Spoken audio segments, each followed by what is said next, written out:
আল্লাহ তাআলা বললেন ইয়াউমা ইয়াফিরুল মারউ মিন আখিহি ওয়া উম্মিহি ওয়া আবিহি ওয়া সাহিবাতিহি ওয়া বানিহি। কিয়ামতের ময়দান যেদিন কায়েম হয়ে যাবে, মা বাবা সন্তানের পরিচয় দিবে না। যে স্ত্রী ছাড়া স্বামী আজকে ঘুমায় না, স্বামীকে ছাড়া স্ত্রী ঘুমায় না, আজকে মরে দেখেন, আজকে মরে দেখেন। আপনি যদি স্বামী হন, আপনার স্ত্রীকে যদি 1 লক্ষ টাকা দেওয়া হয়, আপনাকে ঘরে নিয়ে ঘুমাতে বললে ওই স্ত্রী আর আপনাকে নিয়ে ঘুমাবে না, আপনাকে বাইরে বের করে দিবে, সুন্দর জামা কাপড়গুলা খুলে নিয়ে নিবে। এই যে শুরু হয়ে গেল পরহম, কিয়ামতের কঠিন ময়দান যেদিন কায়েম হয়ে যাবে, নবীরা পর্যন্ত, আমার নবী প্যারা নবী বিশ্ব নবী রাহমাতুল লিল আলামিন নবী ছাড়া সকল নবীরা পর্যন্ত পড়তে থাকবে নাফসি নাফসি। আর আমার নবীর ব্যাপারে যেহেতু আল্লাহ রাব্বুল আলামিন কোরআন শরীফের ভিতরে বলেছেন ওয়া মা আরসালনাকা ইল্লা রাহমাতাল লিল আলামিন। জুড়ে বলুন আল্লাহু আকবার। রাহমাতুল লিল আলামিন নবী, রাহমাতুল লিল আলামিন নবী, কোরআনে প্রমাণ। আশিক বিনে কে বুঝিবে আমার দয়ার নবীর শান। ঠিক কিনা বলেন? একটু মোহাব্বতে আমার নবীর শানে মাঝে মধ্যে যদি গজল গাওয়া হয়, একটু গাইতে পারবেন না আপনারা? হ্যাঁ, জোরে পারবেন কি পারবেন না? আরে ভাইরা আমার, মুরব্বি বাবাজিরা আমার, আশেপাশে গান বললে পরে মুখ নষ্ট হয়ে যায়, অন্তর নষ্ট হয়ে যায়। আর আল্লাহর নবীর প্রেমে নাচ গাইতে গাইতে আল্লাহ 5 বার উমরা করাইছে আমারে, এবার বড় হজে যাচ্ছি, টাকা ছাড়া ফ্রি। বলেন মারহাবা। আপনি যদি নবীর প্রেম নিয়ে একটু গাইতে পারেন, আমার আল্লাহ রাব্বুল আলামিন নবীর স্বপ্নে দেখাইতে পারে কি পারে না? যে নবীর স্বপ্ন দেখলে জাহান্নাম হারাম হয়ে যায়, জান্নাত ওয়াজিব হয়ে যায়। আল্লাহু আকবার। ওই নবীর প্রেমে যদি মাঝে মধ্যে একটু গজল গাওয়া হয়, কষ্ট হবে?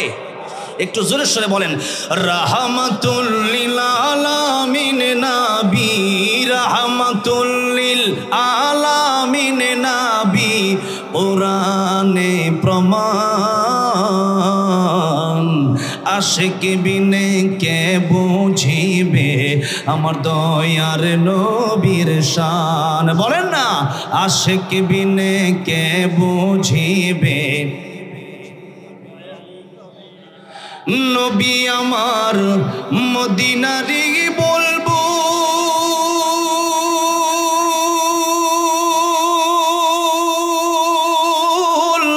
আমার আল্লাহ ভালোবেসে নামটি দিলেন হাবিবে রাসূল। আল্লাহু আকবার।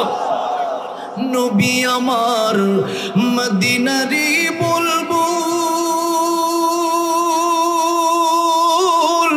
আমার আল্লাহ প্রেম করিয়া নামটি দিলেন মুহাম্মদ রাসূল।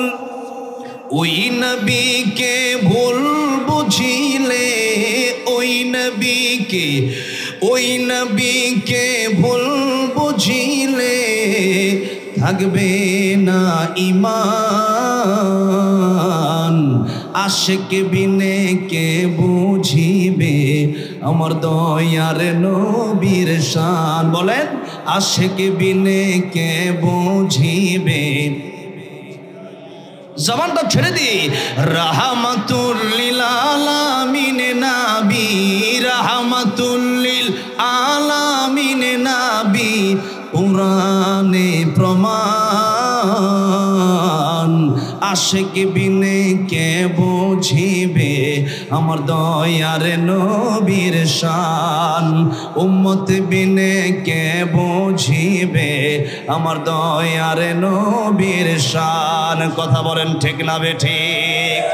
আমার ভাইরা, আমার মুরব্বি বাবাজিরা, যে কথা বলছিলাম, আল্লাহ রাব্বুল আলামিন বলেন কিয়ামতের ময়দান যেদিন কায়েম হয়ে যাবে, আর সন্তানের পরিচয় দিবে না, বাবা সন্তানের পরিচয় দিবে না।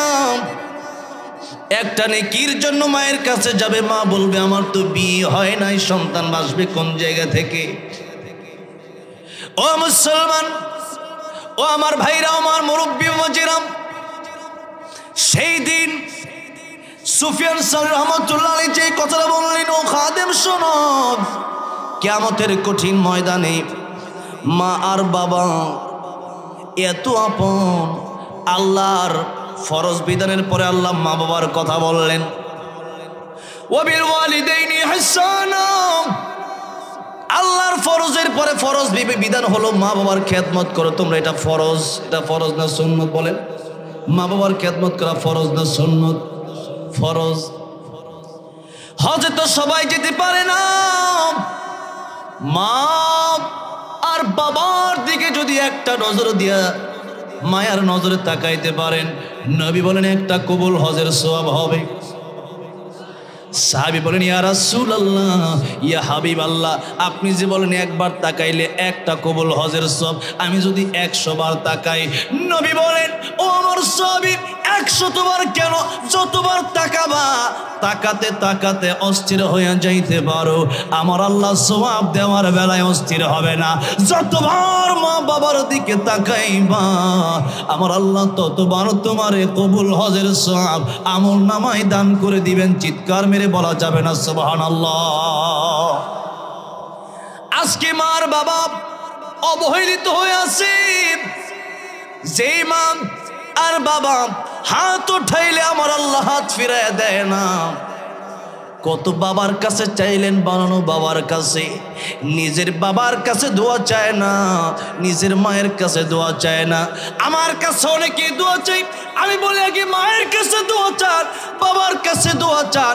পীর বাবার কাছে দোয়া চাইলে পীর বাবা দোয়া করলে কবুল হতেও পারে, নাও হতে পারে, কিন্তু আমার নবী বলেন, ও আমার উম্মতেরা, তোমরা যদি দোয়া কবুল করাইতে চাও মনে রাখবা বন্দুকের বুলেট মিস হয়ে যাইতে পারে, মায়ের দোয়া বাবার দোয়া আমার আল্লাহ খালি ফিরে দিবে না।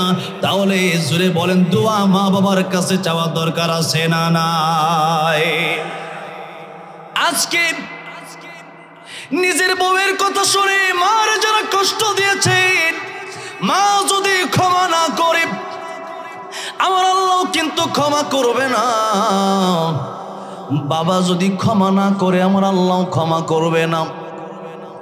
নবীজি রাস্তা দিয়ে যাচ্ছেন, হাতের এক পাশে দেখলেন একটা কবর। নবীজিকে আল্লাহ তো কবরের আযাবও দেখাইছে। যেই মাত্র নবীজি কবরের দিকে তাকাইলেন, তাকে দেখতেছেন কবরে আযাব হয়। সাধারণ মানুষ সব দেখে না, আমার আল্লাহ গরু ছাগলরেও তা দেখায়। নবী বলেন, আমি আল্লাহর কাছে দোয়া করতাম আমার উম্মতকে যেন আল্লাহ কবরে আযাব দেখায় দেয়, কিন্তু কেন দোয়া করি না জানোনি? আমার উম্মত যদি কবরের আযাব দেখে তাহলে আমার উম্মত নিজের বাপের নিয়ে কবরে রাখবে না, নিজের মারে নিয়ে কবরে রাখবে না, বাবা তার সন্তানের লাশ কবরে দেবে না। যে কবরে এত আযাব, এত ভয়ঙ্কর আযাব, কবরে যখন লোহার আগুনের হাতুড়ি দিয়ে যখন পেটানো হয়, নবী বলেন হাতুড়ির এক একটা বাড়ির ওজন কত? উহুদ পাহাড়কে যদি বাড়ি দেওয়া হতো উহুদ পাহাড়টা চূর্ণ বিচূর্ণ হয়ে যাইত। আর আপনার ছোট্ট একটা মাথা, ওয়া খুলিকাল ইনসানু দাঈফা, আল্লাহ বলেন মানুষ বড়ই দুর্বল। ওই আগুনের হাতুড়ি দিয়ে যখন আপনার বাড়ি দেওয়া হবে আপনার অবস্থাটা কি হবে? ফজর পড়েন নাই, ফজর থেকে জোহর পর্যন্ত পেটানো হবে, জোহর পড়েন নাই, জোহর থেকে আসর পর্যন্ত পেটানো হবে, আসর পড়েন নাই, আসর থেকে মাগরিব পর্যন্ত পেটানো হবে, মাগরিব পড়েন নাই, মাগরিব থেকে এশা পর্যন্ত পেটানো হবে, এশা পড়েন নাই, এশা থেকে ফজর পর্যন্ত পেটানো হবে। নামাজ না পড়ে কেমনে কোনো ঘরে বসে থাকেন আপনি? আল্লাহ নবী বিশ্বনবী রাহমাতুল্লাহ লিল আলামিন যেই মাত্র কবরে আযাব দেখলেন, নবীজি হাত উঠায় বলতেছেন, আল্লাহ এই কবরের আযাব আপনি মাফ করে দেন, তার কবরটারে কি আপনি জান্নাতের বাগান বানায় দিতে পারেন না? তার মানে লোকটা মুসলমান।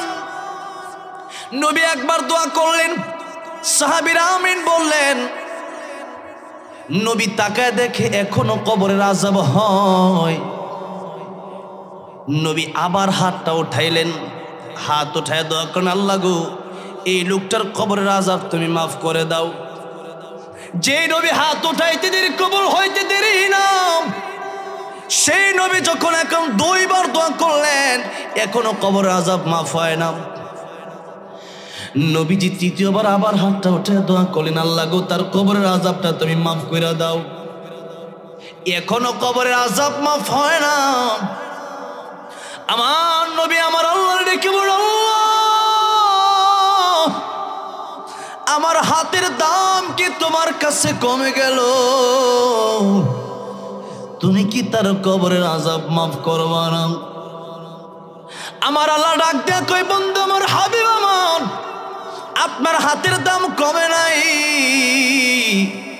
আমি আল্লাহ ইচ্ছা করলে তো তারে আগেই মাফ করে দিতে পারতাম, কিন্তু এই ছেলেটা তার মার এত কষ্ট দিয়েছে, মা যতক্ষণ পর্যন্ত তারে মাফ না করবে আমি আল্লাহ তারে ততক্ষণ পর্যন্ত মাফ দেব না। মার যারা কষ্ট দিয়েছেন, বাপের যারা কষ্ট দিয়েছেন, এখনো চিন্তা করেন আজকে রাতে গিয়ে ক্ষমা চাওয়ার দরকার আছে না নাই? জোরে কোন।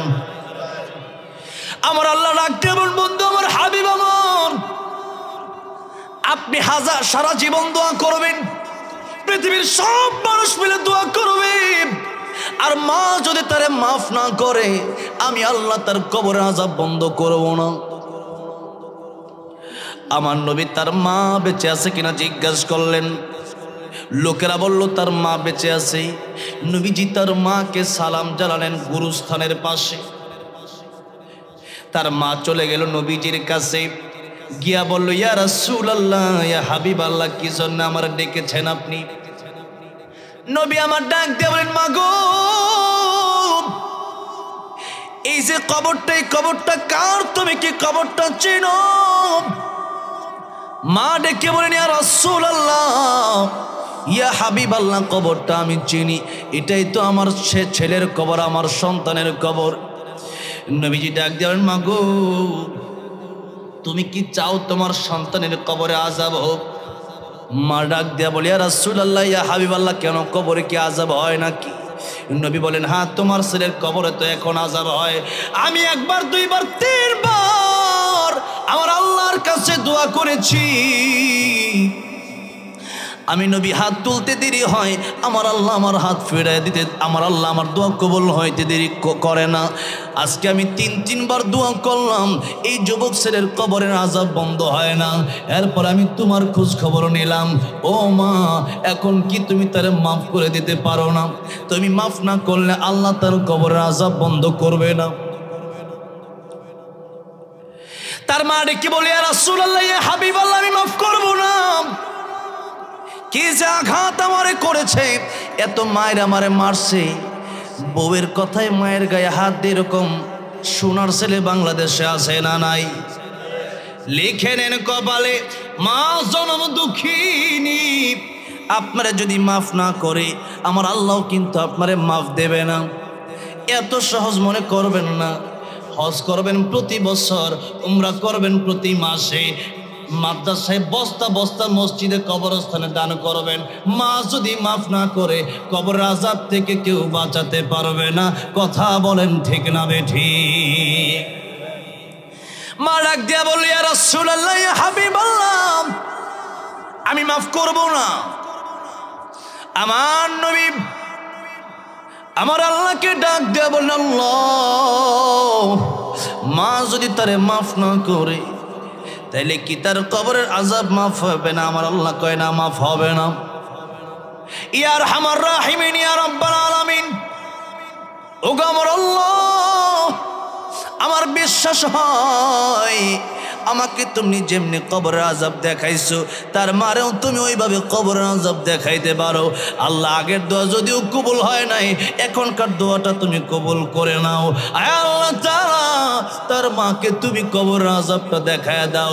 আমার বিশ্বাস হয় তার মা যদি সন্তানের কবরের আযাব দেখে তার মা সইতে পারবে না। আমার আল্লাহ তাআলার বন্ধু আমার হাবিব আমার, আপনার আগে তো কবুল না করলেও এই তো আমি আল্লাহ কবুল করে নেব, তার মানে আমি কবরের আযাব দেখায় দেব। তার মানে আমার আল্লাহ রাব্বুল আমিন কবর আযাব দেখায় দিলেন। যেই মাত্র কবরের আযাব দেখছে মা একটা চিৎকার মারছে। কবর আযাব বুঝি এত ভয়ানক তা তো কল্পনাও করতে পারি না। এক একটা সাপ দুনিয়াতে যদি ছেড়ে দেওয়া হতো, তিন্নি নামের এক একটা সাপ, ওই সাপের একবার যদি শ্বাস দুনিয়াতে ছাড়তো, জীবনে এই ঘাসগুলো আর হতো না। ভুট্টা বলেন, ধান বলেন, গম বলেন, আলু বলেন, পেঁয়াজ বলেন, রসুন বলেন, কোনো গাছ এই পৃথিবীতে আর হতো না। এক একটা সাপের শ্বাসের কারণে ওই সাপ যদি এক একটা সবল দেয়, বলেন তো অবস্থাটা কি মারাত্মক হবে। যে মাত্র মা দেখলো কবর আযাব হয়, মা তোমায় হয় 10 মাস 10 দিন যে মা পেটে রাখলো, যে মা 2টা বছর দুধ পান করাইলো, গবেষকরা বলেছেন, সায়েন্স বলেছে, মায়ের পেটে যখন একটা বাচ্চা আসে, সন্তানের মাথাটা থাকে নিচের দিকে, পা 2টা থাকে বুকের উপরের দিকে। যখন সন্তানটা প্রসব হবে তার কয়েকদিন আগে এক একটা লাথি মারে, কলিজার ভেতরে গিয়ে লাথিগুলো লাগে। জনম দুঃখিনী মা এমন কথা বলতে চায়, আমার বিষ এনে দাও, বিষ পান করে আমি মরে যাই, তবু আর জীবনে আমি কোনোদিন বাচ্চা গ্রহণ করব না। এই সন্তান যখন পৃথিবীতে আসে, এই সন্তানটা যখন আইসা কান্দে, মা যখন সন্তানের সুন্দর চেহারা দেখে, মায়ের মন ঠান্ডা হয়ে যায়। 2 বছর 3 বছর পরে যখন মা বলে ডাক দেয়, মায়ের মনে কত মায়া আমার আল্লাহ দিয়ে দিলেন। ওই মা ডাক শোনার সাথে সাথে মা তার সমস্ত দুঃখ বেদনা গুলে ভুলে যায়। চিৎকার মেরে বলা যাবে না সুবহানাল্লাহ। আমার ভাইরা, আমার মুরব্বী ওয়াজিরাম, সেই জনম দুঃখীর মা, আপনি আমি দুনিয়াতে আসার জন্য এত কষ্ট করলেন, সেই মারে যদি কষ্ট দেন, আমার আল্লাহ বলেন আমি আল্লাহ মাফ করব না, মা যদি তোমারে মাফ না করে। যেই মাত্র সন্তানের কবরের আযাব দেখলো, মা ডাক দিয়ে বলল, ইয়া রাসূলুল্লাহ, ইয়া হাবিবাল্লাহ, আমি আর সইতে পারি না, আমি আর বরদাস্ত করতে পারি না। ইয়া রাসূলুল্লাহ, ইয়া হাবিবাল্লাহ, এই মুহূর্তে আমার কলিজার টুকরা সন্তানকে আমি মাফ করে দিলাম। নবী তাকায় দেখতেছে, মা মাফ করতে দেরি, সন্তানের কবরের আযাব মাফ হইতে 1 সেকেন্ড আর দেরি হয় না। জোরে জোরে কি বলা যাবে না সুবহানাল্লাহ। মায়ের চোখে ঝরলে পানি, আল্লাহর আরশ কাঁপা যায়, কান্দে না যেন মায়, কান্দে না যেন মায়। ঠিক না? মায়ের মনে কত কষ্ট জানো না কি ভাই, এই জগতে মায়ের মতো আপন কেহ নাই। সেই মায়ের কষ্ট কেহ, সেই মায়ের কষ্ট কেহ দিও না এই দুনিয়ায়, কান্দে না যেন মায়, কান্দে না যেন মায়। এই জন্য আজকে থেকে মুসলমান একটা ওয়াদা আপনার কাছ থেকে আমি নিতে চাই, যতদিন বেঁচে আছেন ততদিন মারে খুশি করবেন। হুমা জান্নাতুকা হুমা নারুকা, বাপ মারে খুশি করতে পারলে জান্নাত, বাপ মা যদি নারাজ হয়ে যায় আপনার কপালে জাহান্নাম আছে। এই জিনিস যতদিন বেঁচে আছেন মা বাপের কষ্ট দেবেন না, মা বাপের খেদমত করতে রাজি আছেন কারা কারা? 2টি হাত আমার আল্লাহরে উঠায় দেন। লিল্লাহি তাকবীর, লিল্লাহি তাকবীর। আল কোরআনের আলো, লিল্লাহি তাকবীর। হাত নামান, আল্লাহ গো, দুনিয়াতে আমরা যতদিন বেঁচে আছি মা আর বাবার খেদমত করে জান্নাত হাসিল করার তৌফিক দিয়ে দিও, জোরে বলেন আমিন। আমার ভাইরা, আমার মুরব্বী ওয়াজিরাম, যে কথা আমি বলছিলাম, যেই মা আর যে বাবা এত আপন আমাদের, যেই মা বাবার দিকে তাকালে কবুল হজের সওয়াব হয়ে যায়, যে মা বাবার দোয়া আল্লাহ খালি ফিরে দেয় না। আল্লাহর হুকুমের পরে আল্লাহ যেই মা বাবার খেদমতের কথা বললেন, ও কদা রব্বুকা আল্লাহ তা'বুদু ইল্লা ইয়া ওয়া বিল ওয়ালিদাইনি ইহসানা ওয়া'বুদুল্লাহ ওয়ালা তুশরিকু বিহি শাইআ ওয়া বিল ওয়ালিদাইনি ইহসানা। আল্লাহ কোরআন শরীফের বহু জায়গায় বাপ মার খেদমত করার কথা বললেন আল্লাহর ইবাদতের পরে। এবার আসেন, সেই মার বাবা এত আপন, কিয়ামতের ময়দানে আল্লাহ নিজেই বলেন, ইয়াউমা ইয়াফিরুল মারউ মিন আখি ওয়া উম্মিহি ওয়া আবি ওয়া সাহিবাতিহি ওয়া বানি। সেই মা বাবা আর তোমার সন্তান বলে পরিচয় দেবে না। এটা কি আমি মোল্লার কথা না আমার আল্লাহর কথা? জোরে বলেন, কার কথা? আমার আল্লাহর কথার চাইতে সত্য কথা আর কারো আছে নাকি? আমার আল্লাহ ডাক দিয়ে বলেন, কিয়ামতের ময়দানে মা বাবা কোনো কাজে আসবে না। যদি কাজে আসতো, সন্তানের নাম দিয়া পয়গম্বর ইব্রাহিমের বাবা আজর বলতেন, আল্লাহ আমি জান্নাতে যাব, আমার ছেলে তো পয়গম্বর ইব্রাহিম, তোমার খলিল, তোমার বন্ধু। কিন্তু হাদিস শরীফের বক্তব্য কি, কিয়ামতের ময়দানে পয়গম্বর ইব্রাহিম তাকায় দেখবে তার বাবাকে শিকল দিয়া বেঁধে জাহান্নামে নিয়ে যাওয়া হয়। কষ্ট হচ্ছে আপনাদের? 11:15 বাজে, মাত্র 45 মিনিট না হয়েছে, আর 45 মিনিট। যে সময়টা আমাকে দিয়েছেন এই সময়টা চাচ্ছি 12:30 পর্যন্ত, ঠিক আছে? কষ্ট হচ্ছে আপনাদের? আপনাদের কষ্ট হলে আমার সুবিধা। হ্যাঁ, ভালো লাগতেছে? একটু ধৈর্যের সাথে একটু শুনেন, আশা করি কিছু বাড়িতে নিয়ে যেতে পারবেন। কিছু বাড়িতে নিয়ে যাওয়ার দরকার আছে না নাই? আমার হুজুর বলছেন মাঝে মাঝে সঙ্গীত প্রায় 3টা গায়ে ফেললাম, আরো বেশি সঙ্গীত গেলে পরে আর ওয়াজি হবে না, ঠিক কিনা? এই জন্য কিছু কথা, কিছু আমল, আমরা এমন কিছু কথা আজকে শুনবো, যে কথাগুলো শোনার পরে আমরা যেন এমনভাবে মৃত্যুর প্রস্তুতি নিতে পারি, যাতে করে আমরা কবরে যাওয়ার সাথে সাথে আল কবর রাউযাতুম মির রিয়াজিল জান্নাহ আও হুফরাতুম মিন হুফারিন নার, আমরা চাই আমাদের কবরটা জান্নাতের বাগান আল্লাহ বানায় দেন, বলেন আমিন। আমরা এমন কিছু কথা আজকে নিয়ে যাব, যে কথা নিয়ে যাওয়ার কারণে আমরা জান্নাতি হতে পারবো। আল্লাহ আমাদের কপালে আপনি জান্নাত লিখে দেন, পড়েন আমিন। আর জোরে শুনে পড়েন আমিন। আমার ভাইরা, আমার মুরব্বী ওয়াজিরাম, যেই কথা বলছিলাম, সুফিয়ান সাওরী রাহমাতুল্লাহ বললেন, কিয়ামতের ময়দানে আমার মা আমার বাবা আমার হয়তো পরিচয় দিবে না। যেহেতু ইব্রাহিম আলাইহিস সালামের বাবা ইব্রাহিম আলাইহিস সালামের নাম দিয়ে জান্নাতে যেতে পারবে না, নূহ আলাইহিস সালামের ছেলে কেনান বাবার পরিচয় দিয়ে জান্নাতে যেতে পারবে না, লূত আলাইহিস সালামের স্ত্রী স্বামীর পরিচয় দিয়ে জান্নাতে যেতে পারবে না, নবীর চাচা আবু তালিব আমার নবী মুহাম্মদ রাসূলুল্লাহ সাল্লাল্লাহু আলাইহি সাল্লামের পরিচয় দিয়া জান্নাতে যেতে পারবে না। বরং আবু তালিবকে 2টা আগুনের জুতা পরে দেওয়া হবে। আগুনের জুতার উত্তাপে আবু তালেবের মাথার মগজগুলো টকবক করতে থাকবে। যে আবু তালেব নবীর সাথে 3টা বছর জেল খাটলেন, লোকেরা এসে বলল, আবু তালেব তোমার ভাতিজারে কিছু বলবে, তোমার ভাতিজাকে আমরা হত্যা করব। আবু তালেব বলেছিল, আমার ভাতিজা মুহাম্মদ রাসূলুল্লাহ সাল্লাল্লাহু আলাইহি সাল্লামের মতো ভালো মানুষ হয় না। আমার ভাতিজার বিরুদ্ধে যে ব্যক্তি একটা কথা বলবে, তার কল্লা আমরা দ্বিখণ্ডিত করে দেব। জুড়ে বলা যাবে না সুবহানাল্লাহ? আজকেও আমরা এই প্রতিজ্ঞা করতে চাই, আমার বিরুদ্ধে কথা বললে কিছু বলবো না, আমার বাপ্পা নিয়ে কথা বললেও কিছু বলবো না, আল্লাহর নবীর বিরুদ্ধে কথা বললে যেখানে কথা বলবো 2 টুকরা করে ফেলবো। রাজি আছেন কারা কারা? 2 হাত আল্লাহর উঠায় দেখান।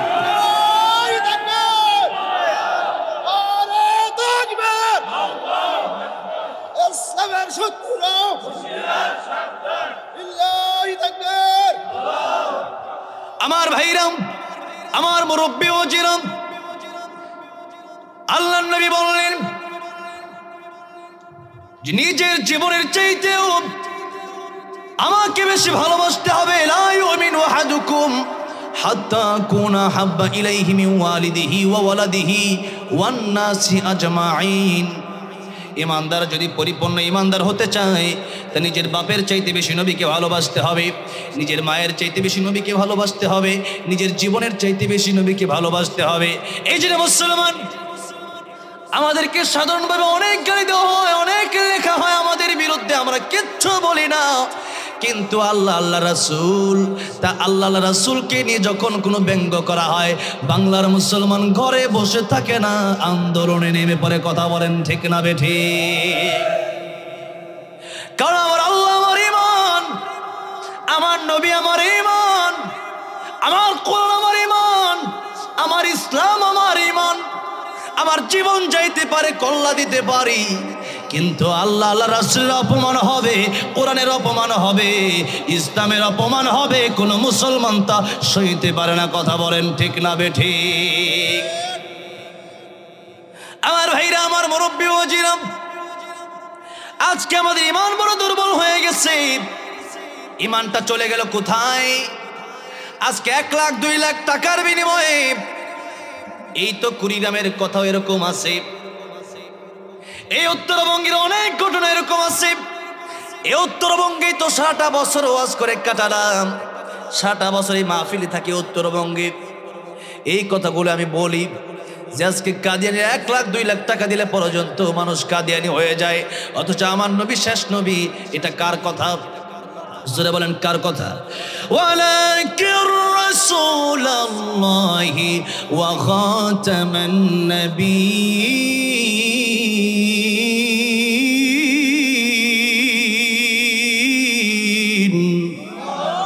আমার আল্লাহ বলেন আমার নবী শেষ নবী, আমার নবীর পরে আর কোন নবী আসবে না।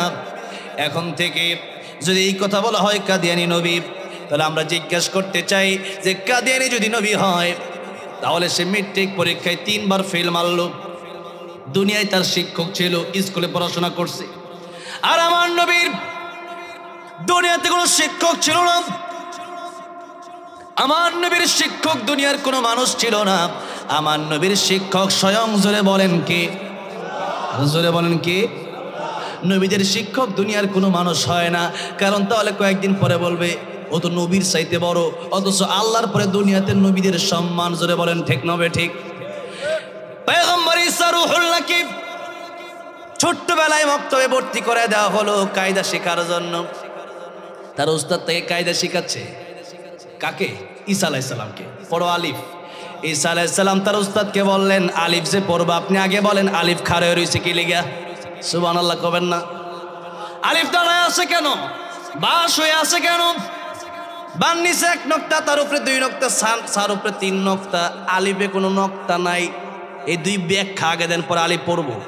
ওইটা আমিও কোনোদিন জিগাই নাই, আর আমারও কোনো হুজুর কোনোদিন জিগায় নাই, কোনো ছাত্র আমার জিগায় নাই। ডাইরেক্ট আলিফ পড়ো।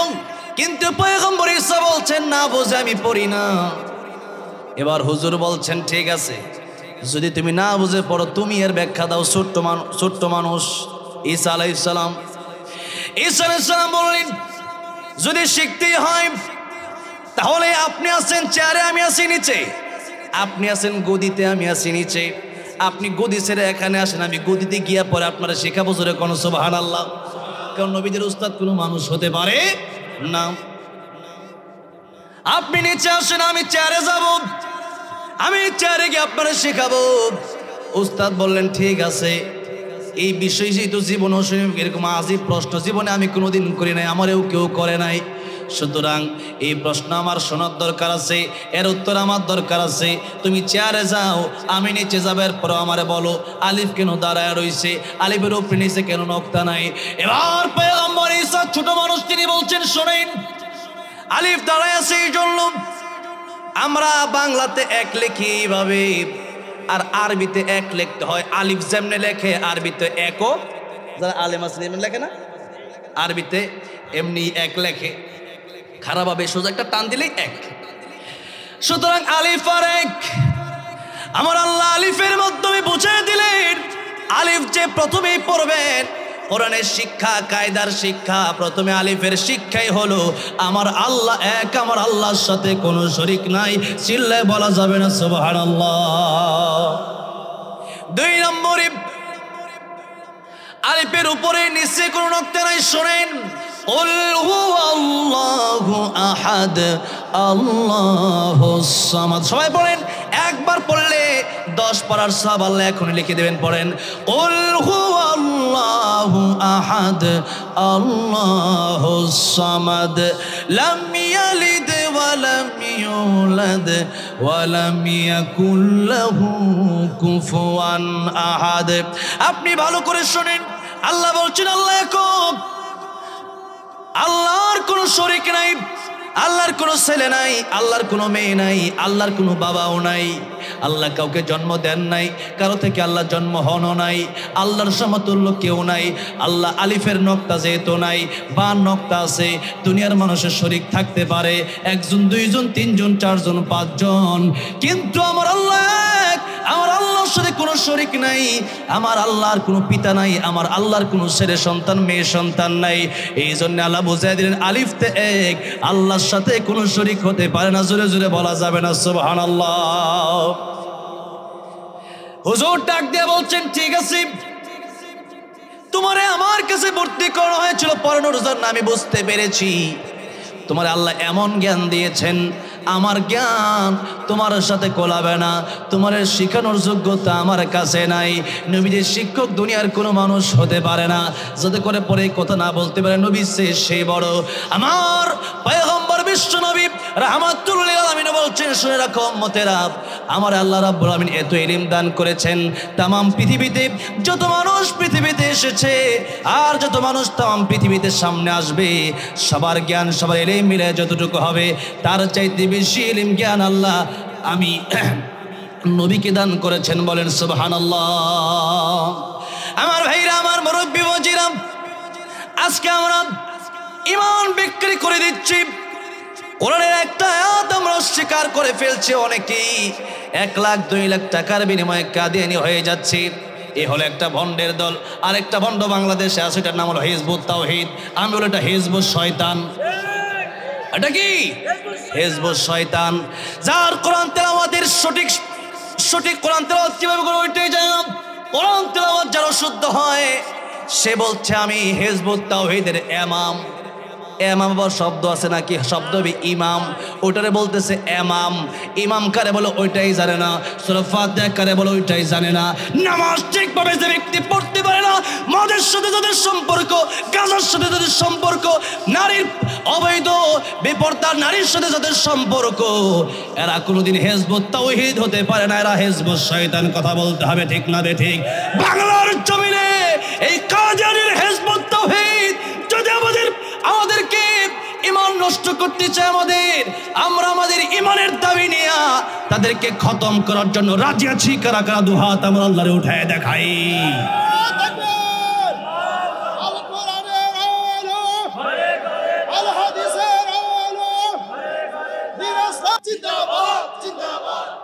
আমার ভাইরা, আমার মুরব্বি ওয়াজির, এই জন্য ঈমান বড় দামি সম্পদ। মুফাসসিরিন কেরামগণ বললেন, ঈমান নিয়ে কোরআনে তো ডাইরি কি আছে, যদি জান্নাতে যেতে হয় তাহলে ঈমান লাগবে। ঈমান ছাড়া যদি কবরে যান, ওই কবরটা জাহান্নামের আগুন দিয়া ভরে যাবে। এই জন্য ঈমান নিয়ে কবরে যেতে চাই কি চাই না? আল্লাহ সবাইরে পাকা ঈমানদার বানায় দিও। জোরে বলেন আমিন। এবার আসুন, আজকে আমাদের ঈমান নষ্ট করে দেওয়া হচ্ছে। মুহাদ্দিসিনে কেরাম, মুফাসসিরিনে কেরামগণ বলেন, এমন একটা স্বর্ণের টুকরা অথবা এমন একটা ডায়মন্ড অথবা এমন একটা হীরা যদি আপনার কাছে থাকে, যে হীরার মাধ্যমে, যে ডায়মন্ডের মাধ্যমে, যে স্বর্ণের মাধ্যমে আপনি গোটা 20 গ্রামটা কিনতে পারবেন, ওই স্বর্ণের টুকরা, ওই ডায়মন্ডের টুকরা, ওই হীরার টুকরা পকেটে নিয়ে কি আপনি সুন্দরভাবে করতে পারবেন নাকি? চুর ডাকাত পিছে লেগে থাকবে কি থাকবে না? কেন? যে একটা ডায়মন্ডের টুকরা যদি চুরি করতে পারি, গোটা 20 গ্রাম কিনা যাবে। এবার যে ঈমান সবচাইতে কম ঈমান যার থাকবে, সর্বশেষে যেই ব্যক্তি জান্নাতে যাবে, ওই ব্যক্তিকে আমার আল্লাহ রাব্বুল আলামিন যখন জান্নাতে দিবেন, ওই ব্যক্তিটা বলবে, আল্লাহ রাব্বুল আলামিন আমারে আপনি জান্নাতে দরজার সামনে একটু জায়গা দেন। আমার আল্লাহ বলবেন, না রে বান্দা, সবচাইতে কম ঈমান তোর ছিল, এই জন্য তোর জান্নাতটা হবে 10 দুনিয়ার চাইতে আরো বড়। চিৎকার মেরে বলা যাবে না সুবহানাল্লাহ? যে ঈমান দিয়া 10 দুনিয়ার চাইতে বড় জান্নাত আমার আল্লাহ দিবে, ওই ইমান চুরি করার জন্য শয়তানের দলেরা হিজবুত শয়তান আর কাদিয়ানি বাংলাদেশে আছে না নাই? আমরা আমাদের জীবন দেব, কিন্তু ইমান আমরা দিতে পারি না। আব্দুল্লাহ ইবনে হুযাফা রাদিয়াল্লাহু আনহু রোম সম্রাট তারা আটকালো, বলল ইসলাম ছেড়ে দাও, তোমার আমার অর্ধেক রাজ্য দিব, আমার মেয়েটা বড় সুন্দরী, তারেও বিয়ে দিয়ে দেব। আব্দুল্লাহ ইবনে হুযাফা রাদিয়াল্লাহু আনহু বললেন, ও রোমের কুকুর, তুই আমার কি দিবি বল? তুই আমার কোন জমির লোভ দেখাস? আমার আল্লাহ তো আমার জন্য কাফি, আমার আল্লাহ আমার জন্য যথেষ্ট। এই জমিনটা আমার আল্লাহর কাছে মশার পাখার সমতুল্য মূল্য নাই, তুই আমার কোন জমি দিবি? রোমের সম্রাট আব্দুল্লাহ ইবনে হুযাফাকে বন্দী করলেন জেলের ভিতরে। একদিন, 2 দিন, 3 দিন, 7 দিন পর্যন্ত খানা দিল না। 7 দিন পরে ডাক্তার পাঠানো হলো, তাও তো খোঁজ খবরের জন্য পাঠানো হয়েছে। আর আমাদের বাংলাদেশে এমন আয়না ঘরের নাম আমরা শুনেছি, যে আয়না ঘরে বছরকে বছর আলেমকে রাখা হয়েছে, কোনো ডাক্তার পর্যন্ত পাঠানো হয় না। ঠিক কিনা জোরে কর? তাইলে বোঝা গেল রোমের কুত্তার চাইতে এই কুত্তা সবচেয়ে বেশি খারাপ। জোরে কোন ঠিক দাবে ঠিক? তারপর এখন আবার বলতেছে ডোনাল্ড ট্রাম্প আইসা পড়ছে ক্ষমতায়, চট করে ঢুকে যাব, তুই আয়, তোরে দেখার জন্য, তোরে ফাঁসি দেওয়ার জন্য বাংলার কোটি জনগণ রেডি হয়ে আছে। ঠিক কিনা জোরে কর? তুই আয়, তুই সবগুলো নিয়ে আয়। আজকে সামান্য একটা বক্তব্য দিয়েছে দেখলাম, দেখা না দিলে বন্ধু কথা কইও না। বুঝেন নাই? গান কেটা জানি লিখছিল, ওইটা কইছে, দেখা না দিলে বন্ধু কথা কইও না। দেখা দাও না কিসের কথা? পারলে আসো বাংলার জমিনে, তোর বাপরে শ্রদ্ধালয় দেখ অবস্থা কি হয়। ঠিক কিনা জোরে কর? দিল্লিতে বৈশা বৈশা বড় বড় গপ্প মারায়ও না। আল্লামা সাঈদী সহ বাংলার শত শত আলেমকে ফাঁসি দিয়েছ, এর বিচার বাংলার জনগণ করবে। আর তাকেও ছাড়া দেওয়া হবে না, কুকুরের মতো পেটানো হবে। ঠিক কিনা বলেন? আজকে দিল্লিতে বসে বসে, মামুর বাড়ি বসে বসে বড় বড় গল্প মারাও, এত বড় সাহস। আর আপনারাও ধৈর্য হারাবেন না। যার এত ক্ষমতা সে আবার বাংলাদেশ থেকে পলায়া যায় নাকি? হ্যাঁ, যার এত ক্ষমতা সে আবার বাংলাদেশ ছেড়ে পলায়া যায় নাকি? এত ক্ষমতা থাকলে তো বাংলাদেশেই থাকতো।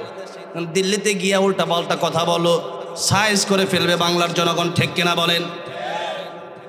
যেই কথা বললাম, এ আইনা করে আমির হামজা সাহেবের সাথে আবার প্রায় সময় দেখা হয়। এমন শাস্তি তারে দিছে, রফিক মাদানী ভাইয়ের এমন শাস্তি দিছে, আল্লামা মামুনুল হককে এমন শাস্তি দেওয়া হয়েছে, যে শাস্তির কারণে তাদের হাড্ডি গুড্ডিগুলো এখনো ব্যথা করে, অবস্থা খুবই খারাপ। আয়না ঘরে রাখছে, আয়না ঘরে। রফিক মাদানী ভাইয়ের সাথে কথা হলো, তাদের কবরের একটা মাত্র কবর, যেরকম এরকম একটা ঘরের ভিতরে তারা রাখছে। তো এর চাইতে ভালো ছিল ওইটা, রোম সম্রাট। 7 দিন পরে ডাক্তার পাঠানো হলো, জিজ্ঞাসা করা হলো ক্ষুধা লাগে নাই? খোঁজখবর নেওয়ার জন্য পাঠানো হলো, ক্ষুধা তো লাগছি। ডাক্তার রোম সম্রাটের কাছে এসে বলল, শোনেন, 7 দিন হয়ে গেল, খাবার নাই, পানি নাই, মনে হয় এখনই মরে যাবে, মৃত্যু শয্যায় শায়িত হয়ে আছে। রোম সম্রাট বলল, তারে খাবার দাও, 2টা জিনিস দিবা। জুড়ে বলেন কয়টা জিনিস? 2টা জিনিস দেবা। একটা হলো শুকরের গোশত, আর পানির বদলে দিবা মদ। শুকরের গোশত মুসলমানের জন্য খাওয়া হালাল না হারাম? মদ খাওয়া হালাল না হারাম? এই 2টা তার সামনে দিবা। তাও একটা গুনাহ করায় দেই। যদিও ওই সময় আব্দুল্লাহ ইবনে হুযাফা রাদিয়াল্লাহু আনহুকে যদি ওই মদ আর শুকরের গোশত দিত, 7 দিন পর্যন্ত যিনি না খাওয়া, বলেন ওই সময় খাওয়াটা জায়েজ ছিল কি ছিল না? জীবন বাঁচানোর জন্য ছিল। এবার যখন আব্দুল্লাহ ইবনে হুযাফা রাদিয়াল্লাহু আনহুর সামনে নিয়ে যাওয়া হলো মদের বোতল আর শুকরের গোশত, আব্দুল্লাহ ইবনে হুযাফা কি বলে ভালো করে শুনেন, তার ঈমান কেমন আর আমাদের ঈমান কেমন। আব্দুল্লাহ ইবনে হুযাফা রাদিয়াল্লাহু আনহু বলেন, ও ডাক্তার, ও ডাক্তার, এই মদের বোতল আর শুকরের গোশত সামনে থেকে সরাবি নাকি আমি লাথি দিয়া সরাবো? আল্লাহু আকবার। তুই না সরাইলে আমি লাথি দিয়া সরাই দেব, কিন্তু সাবধানে করে এখান থেকে নিয়ে যা।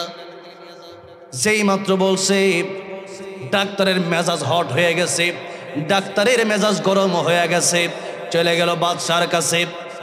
বাদশা মহারাজ, এত দেখা যায় সাধারণ প্লেয়ার না, গাগা প্লেয়ার। আল্লাহু আকবার। 7 দিন খায় না, কথা কিন্তু বড় স্পিডে কয়। এটা দেহের শক্তি না, এটা ইমানের শক্তি। জোরে কোন ঠিক না বেঠি? এটা তো ইমানের শক্তি। আব্দুল্লাহ ইবনে হুযাফা তো আমারে বলতেছে লাঠি দিয়ে আমাদের বোতল সরিয়ে দেবে। এবার বাদশার মেজাজ হট হয়ে গেল, বাদশার মেজাজ গরম হয়ে গেল। বাদশা বলল, আগুন ধরাও, কড়াই গরম করো, ওইটা গরমের কড়াইয়ের ভিতরে তেল গরম করো। আব্দুল্লাহ ইবনে হুযাফাকে আসতে বলো, আসতে পারে না। দুইজনকে কাঁধের উপর ভর করে আব্দুল্লাহ ইবনে হুযাফাকে আগুনের পারে নিয়ে আসলেন। গরম তেলের কাছে আব্দুল্লাহ ইবনে হুযাফা রাদিয়াল্লাহু আনহুকে নিয়ে আসলেন। আব্দুল্লাহ ইবনে হুযাফা রাদিয়াল্লাহু আনহু, এখনো তাকে প্রস্তাব দেওয়া হলো, এই কড়াইয়ে তোমাকে জ্বালানো হবে। ওই যে প্রস্তাব দিয়েছিলাম অর্ধেকটা রাজ্য দেবার, মেয়ে বিয়ে দেবে, এখনো মেনে নাও, তোমার শর্ত আমি পূরণ করব। আব্দুল্লাহ ইবনে হুযাফা রাদিয়াল্লাহু আনহু বলে, তুই মানুষ চিনতে ভুল করেছিস রে রোমের কুকুর। আল্লাহু আকবার কর। মানুষ চিনতে ভুল করেছিস। আমার জীবনের ইচ্ছায় তো আমি শহীদ হয়ে যাব, কারণ মুমিন যে ব্যক্তি সে ভালো করেই জানে শহীদি মৃত্যুর চাইতে সুন্দর আর কোনো মরণ হতে পারে না। সাহাবীকে নবীজি জিজ্ঞেস করে, আগে নাম ছিল আব্দুল উজ্জা, পরে কালিমা পড়ে মুসলমান হয়ে গেল, নাম হলো আব্দুল্লাহ।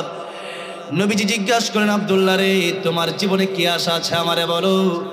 বাড়ি গাড়ি নারী সব ছেড়ে দিয়ে আমি নবীর কাছে তুমি আসলা, কি ইচ্ছা তোমায়, তুমি কি বলবা?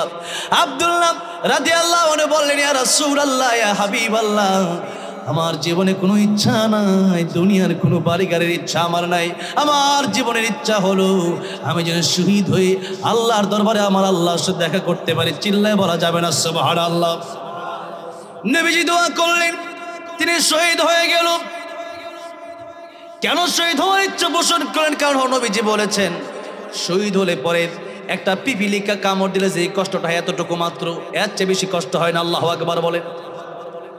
সাধারণ মৃত্যুর যন্ত্রণা বড় কঠিন, গুনাহগারের মৃত্যুর যন্ত্রণা এই দেহ থেকে চামড়াটা টেনে টেনে উঠালে যতটা বেশি কষ্ট হবে, এর চাইতে বেশি কষ্ট হবে গুনাহগারের জান কবজের সময়। কিন্তু মরার সময় যদি শহীদি মৃত্যুটা আমার আপনার কপালে নসিব হয়ে যায়, তাহলে কোনো ভয় নাই, কোনো চিন্তা নাই, মৃত্যুর যন্ত্রণা আর হবেই না। কবরে যাওয়ার পরে মুনকার নাকির আসতে চাইবে, আমার আল্লাহ বলবেন, মুনকার নাকির, আমার বান্দা আমার জন্য জীবন দিয়ে দিল রে, তার ঘুম আর ডিস্টার্ব করিস না রে। ও মুনকার নাকির, তার কবরে যাওয়ার দরকার নাই, পৃথিবীর সব কবরে যাবি, কিন্তু আমার শহীদ বান্দার কবরে তুই যেতে পারবি না। জুড়ে কোন আল্লাহু আকবার। এরপরে কিয়ামতের ময়দান যেদিন কায়েম হয়ে যাবে, শহীদের গা থেকে রক্তগুলো ঝরে ঝরে পড়তে থাকবে। শহীদ কেলা ডাক দেয়া বলবেন, শহীদ তুমি কি নিয়ে আসলা? শহীদ বলবেন, আল্লাহ কি নিয়ে আসলাম তা আমি বলতে পারবো না, তুমি কি আমার দেখো না অভিমান করবে? আল্লাহ বলবেন, তোর অভিমান আমার কাছে বড় ভালো লেগেছে। ও শহীদ, আমার কোরআনের জন্য, আমার ইসলামকে টিকিয়ে রাখতে গিয়ে তোর জীবনটা তুই দিয়ে দিয়েছিলি। যারে বান্দা, আজকে তোর কোনো হিসাব হবে না, বিনা হিসাবে আমি আল্লাহ তোর জান্নাতের মালিক বানিয়ে দিলাম। চিৎকার মেরে বলা যাবে না সুবহানাল্লাহ? এই তো হলো শহীদের মর্যাদা। আমি আব্দুল্লাহ ইবনে হুযাফা তেলের ভিতরে পড়ে যাব, তবু তোর মতো কুকুরের কাছে মাথা নত করব না।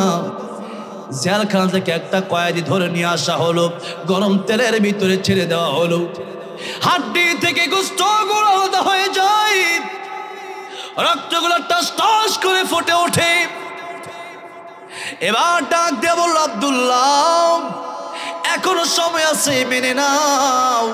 আমার কথা যদি তুই মানতে পারো, এখনো তোমারে আমি আমার শর্ত পূরণ করে জমিটা দিয়ে দেব, আমার মেয়েটা বিয়ে দিয়ে দেব। আব্দুল্লাহ ইবনে হুযাফা ডাক দিয়ে বললেন, শহীদ করে দাও, এটা আমার জন্য ভালো হয়, এটা আমার জন্য সবচাইতে ভালো। যেই মাত্র দেখলো মাথা নত করে না। আব্দুল্লাহ ইবনে হুযাফার সাথে আর অনেক মুসলমানকে রোম সম্রাট গ্রেফতার করেছিল তখন একটা যুদ্ধের ময়দান থেকে। ডাক দেয়া বল, আমার কপালে একটা চুম্বন করো, এই চুম্বন যদি তুমি আমার করো তাহলে তোমরা ছেড়ে দেব। কারণ মুসলমান তারা শহীদ হতে পারে কিন্তু তারা কখনো পরাজয় বরণ করে না। মুসলমান মানে যতই কষ্ট হোক, 10 বছর 15 বছর 16 বছর, একদিন না একদিন মুসলমানের হাতে এই দেশ এই জমিন আসবে। এই কথা বলেন ঠিক না বেঠিক? সুতরাং ওয়ালা তাহিনু ওয়ালা তাহজানু وأنتم الأعلون إن كنتم مؤمنين। যখন আল্লাহু আকবার। মুমিন যদি হন, ইমানদার যদি হন, কোনো চিন্তা নাই, কোনো টেনশন নাই।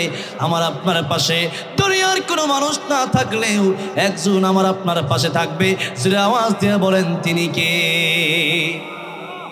আমার ভাইরা, আমার মুরব্বী ওয়াজিরাম, যেই কথা বলছিলাম, আমার আপনার ইমান আজকে দুর্বল হয়ে গেছে। আমার আপনার ইমান আজকে আমরা বিক্রি করে দিই। আমার ভাইরা, আমার বন্ধুরা, ইমান নিয়ে আজকে বেঁচে থাকা বড়ই কঠিন।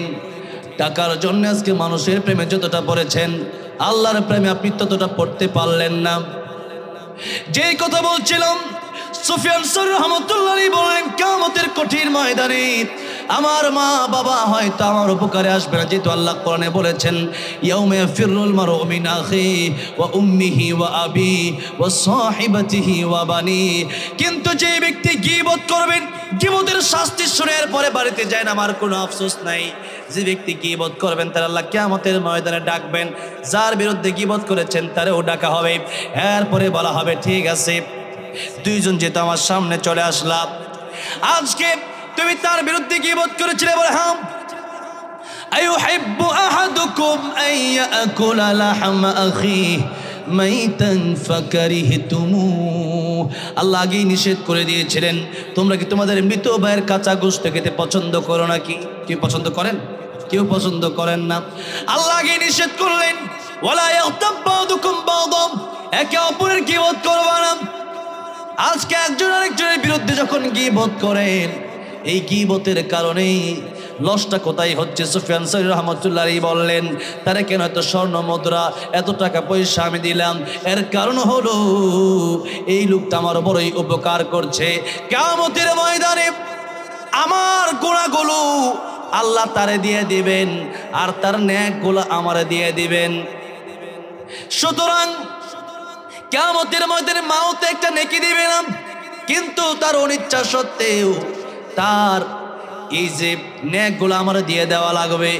আল্লাহ রাসূল বললেন, এই দুইটা ক্ষতি, এক নম্বরে তোমার নেক আমল সে নিয়ে যাবে, তার 2 নম্বরে তার গুনাহগুলো তোমার দিয়ে দেওয়া হবে।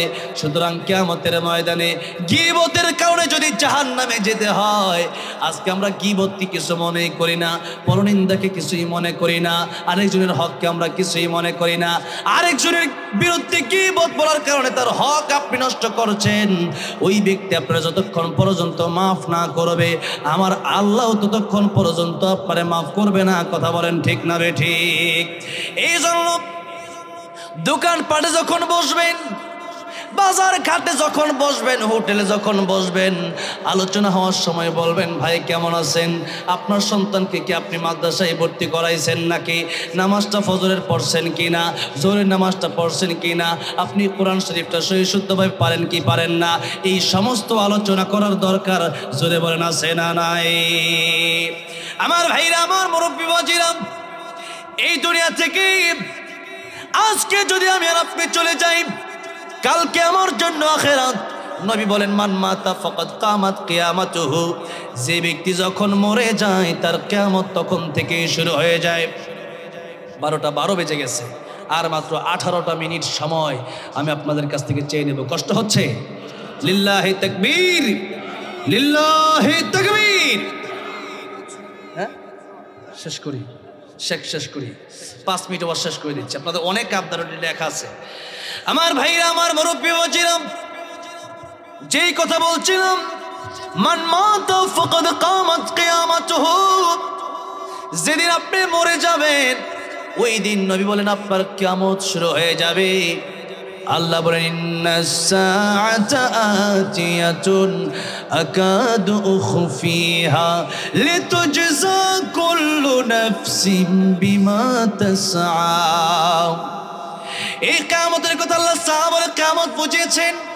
নবীজির ব্যাখ্যায় বলেন কিয়ামত দুই প্রকার, একটা হলো কিয়ামতে কুবরা, একটা হলো কিয়ামতে সুগরা। কিয়ামতে কুবরা হলো যিনি ঈসা আলাইহিস সালাম সিংহায় ফুৎকার দিবেন, तमाम পৃথিবীর মানুষ ফিলিস্তিনের ময়দানে একত্র হবে। কোন ময়দানে? ফিলিস্তিনের ময়দানে একত্র হবেন। ওই ময়দানটা হাসরের মাঠ হয়ে যাবে। সব সাগর আল্লাহ ভরাট করে দেবেন, সব পাহাড় আল্লাহ নিচা করে দেবেন, জমিন বানায় দেবেন, আর মাটি থাকবে না, আল্লাহ তামার জমিন বানায় দেবেন। আর সুরমার যে দাড়ি আছে ওই দাড়িটার মতো একটা দানি, তার চেয়ে উপরে থাকবে সূর্য, মাথার উপরে সূর্য, আর নিচে হলো গরম তামার জমিন। বলেন তো কষ্ট হবে কি হবে না? সেই দিন বেশি দূরে না।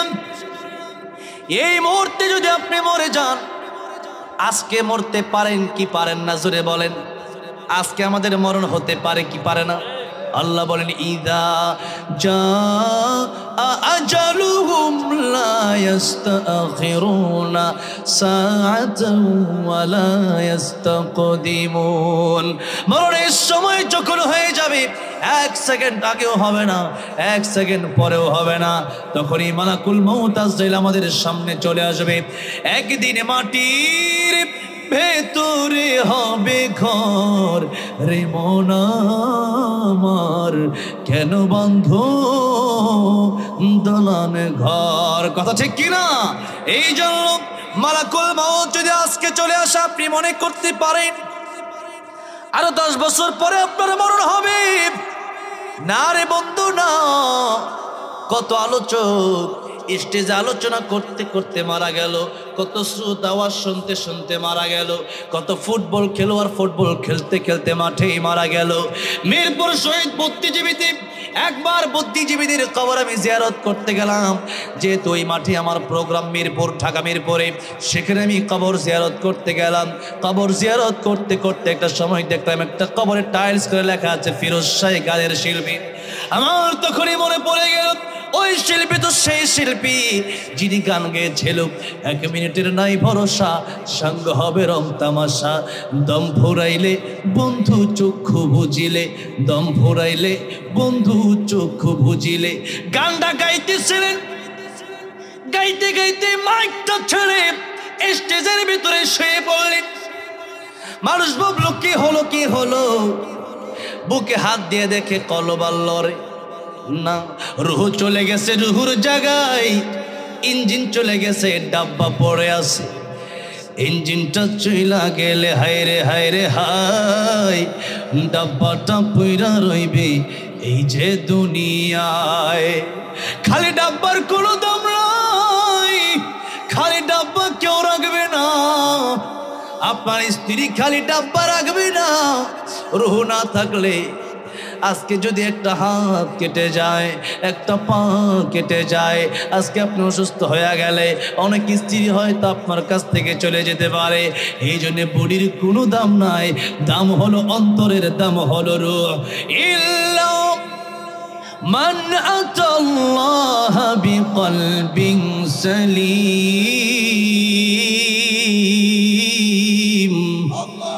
অন্তরটা যদি ভালো হয়ে যায়, ওই অন্তরটা নিয়ে যদি আল্লাহর দরবারে উঠতে পারে, এই কালো চেহারার দাম আর সাদা চেহারার দাম আমার আল্লাহর কাছে নাই।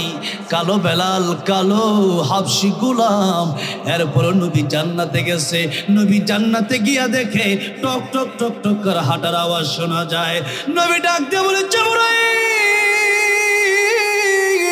আমি আসলাম জান্নাতে, কিন্তু কার হাঁটার আওয়াজ শোনা যায়? জিবরাইল ডেকে বলি, ইয়া রাসূলুল্লাহ, ইয়া হাবিবাল্লাহ, কালো বেলাল হাঁটে জমিনে, তার হাঁটার আওয়াজ আসে জান্নাতে। চিৎকার মেরে বলা যাবে না সুবহানাল্লাহ। কালো বেলাল কিন্তু তার দাম আছে না নাই? 8 জনের নামে আল্লাহ কোরআনে সূরা নাজিল করলেন। কয়জন? 8 জনের নামে 6 জন নবী আর 2 জন ওলি। একজন মহিলা ওলি মারিয়াম আলাইহিস সালাম, আর একজন পুরুষ ওলি লোকমান আলাইহিস সালাম। নাম কি? লোকমান আলাইহিস সালাম তিনিও ছিলেন বড় কালো, এত কালো মানুষ, তারপরেও তার নামে কোরআনে সূরা, তার প্রশংসা আল্লাহ কোরআনে করলেন। ওয়াইদ ক্বালা লুকমানু লিবনিহি ওয়া হুয়া ইয়াইযুহু ইয়া বুনাইয়া লা তুশরিক বিল্লাহ ইন্নাশ শিরকা লাযুলমুন আযীম। লুকমান আলাইহিস সালাম তার সন্তানকে বললেন, শিরিক করো না, আল্লাহকে বাদ দিয়ে কাউকে সেজদা দিও না, আল্লাহকে বাদ দিয়ে কারো পূজা করবা না, কারণ শিরিক বড় মারাত্মক অপরাধ। শিরিক যদি কেউ করে কবরে যায়, আমার আল্লাহ বলেন সব মাফ করে দেব, শিরিক কিন্তু আমি আল্লাহ মাফ করব না। আল্লাহ নিজে বলেন, ইন্নাল্লাহা লা ইয়াগফিরু আন ইউশরাকা বিহি ওয়া ইয়াগফিরু মা দুনা যালিকা লিমান ইয়াশা ওয়া মান ইউশরিক বিল্লাহি ফাকাদ ইফতারা ইসমান আযীমা। আমি আল্লাহ তোমার চাইলে সব গুনাহ মাফ করে দেব, কিন্তু শিরকের গুনাহ আমি আল্লাহ মাফ করব না। সুতরাং যত গুনাহ পৃথিবীতে আছে সবচেয়ে বড় গুনার নাম হলো শিরক। জোরে বলেন, সবচেয়ে বড় গুনার নাম কি? শিরিক। আজকে মুসলমানরা শিরিক করে কি করে না? হিন্দুরা শিরিক করে তাদের মায়ের পূজা কইরা, আর মুসলমানরা তাদের বাবার পায়ে সেজদা দিয়া আজকে শিরিক করে কি করে না? আমার আল্লাহর কাছে বড় কষ্ট লাগে এটা। আরে দুনিয়ার কোন স্বামী তো এটা পছন্দ করে না যে আমার স্ত্রী আমারে বাদ দিয়া অন্য কারো সাথে রাত কাটা, কেউ পছন্দ করে নাকি? আর কোনো বাবা কি এটা পছন্দ করে নাকি আমার ছেলে আমার বাপ না ডাকে অন্যরে বাপ ডাকে? কোনো বাবা পছন্দ করে নাকি? বাপ যেমন পছন্দ করে না আমার সন্তান আমার এই বাপ ডাকবে, তার কেন বাপ ডাকবে, আমার স্ত্রী আমার এই স্বামী ডাকবে, রাত আমার সাথেই কাটাবে। অন্য কোনো পুরুষের সাথে রাত কাটালে তার স্বামী তার মায়ের দেবে কি দেবে না বলেন? তার স্বামী মায়ের দেবে, মেজাজ গরম হয়ে যায়, মেজাজ হট হয়ে যাবে। আমার ভাইরা, আমার বন্ধুগণ, আমার মুরব্বী বাবাজিরা, যে আল্লাহ রাব্বুল আলামিন বললেন, হাল আতাম আলাল ইনসানি হিনুম মিনাদ দাহরি লাম ইয়াকুন শাইআম মাযকুরা। আমি তোমার জিরো থেকে হিরো বানায় দিলাম। সুতরাং আমি আল্লাহর বাদ দিয়া যখন ওই বাবা তমুক বাবা তালা বাবা মাস্টার বাবা খাজা বাবার মাজারে গিয়ে যদি তুমি সেজদা দেও, আমি আল্লাহর বরদাস্ত হবে না, আমি আল্লাহ শিরকের গুনাহ ক্ষমা করব না। সুতরাং আল্লাহর ছাড়া আর কাউকে সেজদা দেওয়া যাবে। সন্তান দেওয়ার মালিক কি? সুতরাং চাওয়াও যাবে না, আল্লাহর কাছে কেবলমাত্র চাইতে হবে। চাওয়ার মতো যদি চান আমার আল্লাহ দিতে পারে কি পারে না? ইব্রাহিম আলাইহিস সালামকে যখন আগুনের ভিতরে ফেলা হবে, জিবরাইল এসে বললেন, পয়গম্বর ইব্রাহিম আপনি আমার বলে আগুন থেকে বাঁচায় দেই। কিন্তু পয়গম্বর ইব্রাহিম ডাক দিয়া বলেন, জিবরাইল তুমি বাঁচাবা কেন? আমার আল্লাহ কি অন্ধ? আমার আল্লাহ কি আমার দেখে না? আমার আল্লাহ যদি আমি আগুনে পোড়ার কারণে খুশি হয়ে যায়, আমি ইব্রাহিম আগে বড় তুই বড় নয়, আমি ইব্রাহিম হাজারবার আমার আল্লাহর খুশির জন্য আগুনের ভিতরে জ্বলতে রাজি আছি। চিৎকার মেরে পড়েন সুবহানাল্লাহ। আল্লাহ বলেন, আগুনের ইয়া নারু কুনি বারদাও ওয়া সালামান আলা ইব্রাহিম। আল্লাহু আকবার। ও আগুন, আমার ইব্রাহিমের জন্য শান্তিদায়ক হয়ে যাও, বেশি গরমও না বেশি ঠান্ডাও না, এমন শান্তির আগুন হলো। পয়গম্বর ইব্রাহিম আলাইহিস সালাম 40টা দিন আগুনের ভিতরে ছিলেন। দুনিয়া থেকে বিদায় নেওয়ার পূর্বে দুনিয়ার মানুষকে ইব্রাহিম আলাইহিস সালাম বলে গেলেন, ও দুনিয়ার মানুষেরা, ওই আগুনের ভিতরে 40টা দিন আমি ছিলাম, 40 দিনের ভিতরে আমি এত শান্তি পাইলাম, দুনিয়ার যত জায়গায় গেলাম আগুনের মতো শান্তি আমার জন্য আর কিছু ছিল না। চিৎকার মেরে বলা যাবে না সুবহানাল্লাহ। এই জন্য কবি বললেন, যে নামে ইব্রাহিমের আগুন হলো পানি, ডাকার মতো ডাকলে আজও সাড়া দেবেন তিনি রে মন, সাড়া দেবেন তিনি। কথা ঠিক কিনা? এই জন্য চাওয়ার মতো চাইতে হবে। চাইবে একজনের কাছে, তিনি কে? আরো জোরে বলেন, তিনি কে? চাইতে হবে কার কাছে? আল্লাহর কাছে চাইতে হবে। কোনো মাজারে, কোনো বাবার কাছে, কোনো খাজার কাছে চাওয়া যাবে না। এই জন্য আমার ভাইরা, আমার বন্ধুরা, আমার বড় বিয়োজন যে কথা বলতেছিলাম, কালো আলোর তোলার মাধ্যমে, বড় লোক আর গরিবের মাধ্যমে বংশ বেশি ভালো আর ছোটর মাধ্যমে আল্লাহর কাছে দামি হওয়া যায় না, বরং আল্লাহ বলেন ইন্না আকরামাকুম ইনদাল্লাহি আতকাকুম, যার অন্তরে আল্লাহর ভয় বেশি সে ব্যক্তি আমি আল্লাহর কাছে দামি। তাহলে এখন বুঝতে হবে টাকা পয়সা কম থাকলেও সমস্যা নাই, কালো হলেও সমস্যা নাই, গরিব হলেও সমস্যা নাই, বংশ ছোট হলেও কোনো সমস্যা নাই, খাটো হলেও কোনো সমস্যা নাই। যদি আমার অন্তরে তাকওয়া থাকে, যদি আমার অন্তরে আল্লাহর ভালোবাসা থাকে, তাহলে ওই আল্লাহ রাব্বুল আলামিন আমারে ভালোবাসবেন কি বাসবেন না? সুতরাং ওই কবরে যেতে আমাদের যেতে হবে। ওই কবরে যাওয়ার আগে আল্লাহর ভয় অন্তরে নিয়ে যাওয়ার দরকার আমাদের আছে না নাই? আল্লাহর ভালোবাসা অন্তরে নিয়ে এরপরে কবরে যাওয়ার দরকার আছে না নাই? ওই কবরে যাওয়ার পরে ভালো করে লক্ষ্য করেন, আল্লাহ বলেন ইন্নামা وليكم الله ورسوله والذين آمنوا الذين يقيمون الصلاة ويؤتون الزكاة وهم راكعون। আল্লাহ বলেন বন্ধু বানাও তিনজনকে যারা কবরে যাওয়ার পরেও কাজে আসবে। কয়জনকে? তিনজনকে বন্ধু বানাও। এক নম্বরে ইমানদারের বন্ধু হবে আমার আল্লাহ। যদি বলেন এক নম্বরে ইমানদারের বন্ধু হবে কে? আল্লাহ। দুই নম্বরে ওয়া রাসূলুহু, ইমানদারের বন্ধু হবে রাসূল। কারণ নবীর সুপারিশ ছাড়া আমি আর আপনি গুনাহগার জান্নাতে যাওয়ার কোনো সুযোগ নাই। কিয়ামতের মধ্যে নবী হাউজে কাউসারের পানি পান করাবেন। এই জন্য দ্বিতীয় নম্বর বন্ধু হবে আল্লাহর রাসূল। জোরে বলেন দ্বিতীয় নম্বরে বন্ধু হবে কে? দ্বিতীয় নম্বরে বন্ধু হবে আল্লাহর রাসূল। তিন নম্বরে আল্লাহ বলেন ইমানদার নামাজি ব্যক্তিরা তোমাদের বন্ধু হবে। জোরে বলেন তিন নম্বরে বন্ধু কি হবেন? ইমানদার নামাজি ব্যক্তিরা। অনেক নামাজি আছে তারা মুনাফিক, আছে না নাই? নামাজও পরে সুদও খায়, আছে না নাই? নামাজও পরে ঘুষও খায়, আছে না নাই? নামাজও পরে টিভিও দেখে, আছে না নাই? এই জন্য খালি ইমানদার হলে হবে না, নামাজও পড়তে হবে। আবার খালি নামাজি হলে হবে না, নামাজের অন্তরের ভিতরে ইমান থাকার দরকার আছে না নাই? এই জন্য এই তিনজনকে বন্ধু বানাই আমরা কবরে যাব। রাজি আছি কারা কারা? দু হাত আল্লাহর উঠা দেখাই তো, লিল্লাহি তাকবীর। আয় আল্লাহ তাআলা যারা হাতগুলো উঠাইলো তাদের হাত থেকে তুমি কবুলের মঞ্জুর করে নাও। তোমার বন্ধু বানায়া কবরে যাওয়ার ব্যবস্থা তুমি করে দিও। জোরে বলেন আমিন। হাত নামান। আয় আল্লাহ রাব্বুল আমিন এই এলাকায় তোমার খাস রহমত নাজিল করে দাও। প্রত্যেককেই তোমার বন্ধু বানায় নাও। এবার আসেন আপনাদেরকে সর্বশেষ সাতটা কথা আমি বলতে চাই। এক নম্বর কথা, কবরের প্রস্তুতি নেওয়ার জন্য শিরিক আমাদের ছেড়ে দিতে হবে। কি ছাড়তে হবে? শিরিক। এটা জবানের মাধ্যমে হতে পারে, অন্তরের মাধ্যমে হতে পারে, আবার স্বীকৃতির মাধ্যমেও হতে পারে। এই জন্য জবানের মাধ্যমে যেরকম বাবার কাছে চাইলেন, এটা হচ্ছে জবানের মাধ্যমে, এই জন্য আল্লাহর কাছেই চাইতে হবে। দুই নম্বর, অন্তরের মাধ্যমে বিশ্বাস করলেন। যেরকম আল্লাহর একটা সিফাত আপনি দিয়ে দিলেন নবীরে।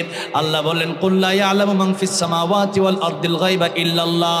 আকাশ জমিনে যা কিছু হয়েছে, যা কিছু হবে, সব কিছুর মালিক, সব কিছু জানেন কে?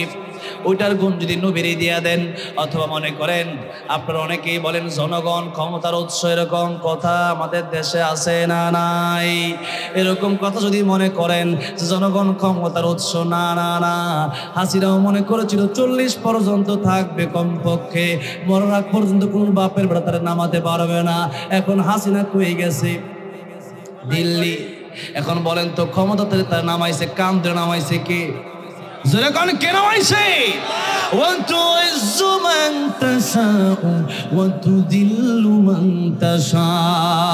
আমার ভাইরা, আমার বন্ধুরা, আমার মুরব্বী ওয়াজিরা, এই জন্য ক্ষমতার মালিক আমার আল্লাহ, সম্মান দেওয়ার মালিক আমার আল্লাহ, বেইজ্জতি করার মালিকও আমার আল্লাহ। ক্ষমতায় আবারও সামনে কে বসবে এটা আপনি বলে দিলেই হবে না। আবারও যে ব্যক্তি ক্ষমতায় বসবে তারাও বসাবে কে?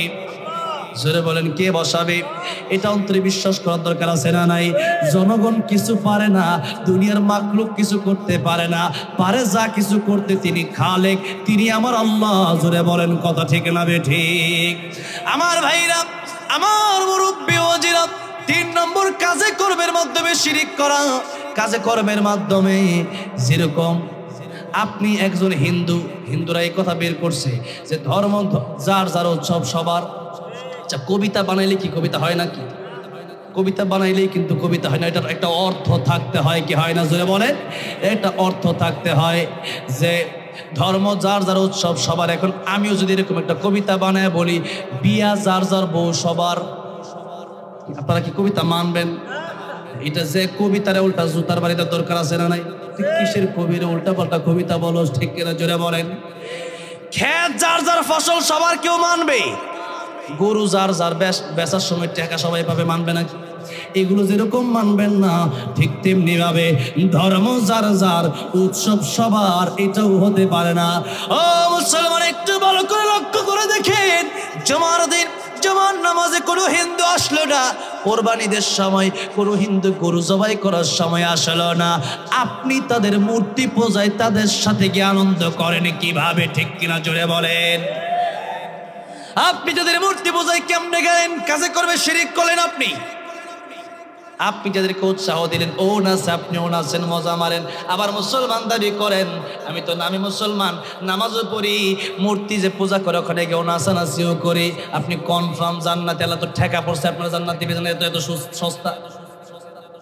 এই জন্য ওইটা যেরকম শিরিক, কোনো মানুষের পায়ে সেজদা দেওয়া শিরিক, কোনো কবরের সেজদা দেওয়া শিরিক, কোনো বট গাছে গিয়ে সেজদা করাও শিরিক। সেজদা করতে হবে একজনকে, জোরে বলেন তিনি কে? 2 নম্বরে নেক আমলের মাধ্যমে কিয়ামতের ময়দানে মিজানের পাল্লা দিয়ে দেওয়া হবে। মিজানের পাল্লায় যদি নেক আমলের পাল্লা ভারী হয়ে যায় তাহলে আল্লাহ আপনাকে জান্নাত দিয়ে দেবে। সুতরাং গুনাহ যেরকম আমরা করি, নেক আমল কি আমরা এরকম করি নাকি? তাহলে নেক আমল বেশি করার দরকার আছে না নাই? গুনাহ ছেড়ে দেওয়ার দরকার আছে না নাই? 3 নম্বরে বেশি বেশি তাওবা করা। নবীজি প্রতিদিন তাওবা করতেন 100 বার। আর আমি 2 সপ্তাহ আগে একটা প্রোগ্রামে গেলাম টাঙ্গাইলে, লতিফ সিদ্দিকী সাবেক মন্ত্রী আমার আগে কথা বলতেছে, আমার কোনো পাপ নাই। আমি বললাম তুই স্টেজে উঠলি কেমনে? তুই স্টেজে উঠলি কেমনে?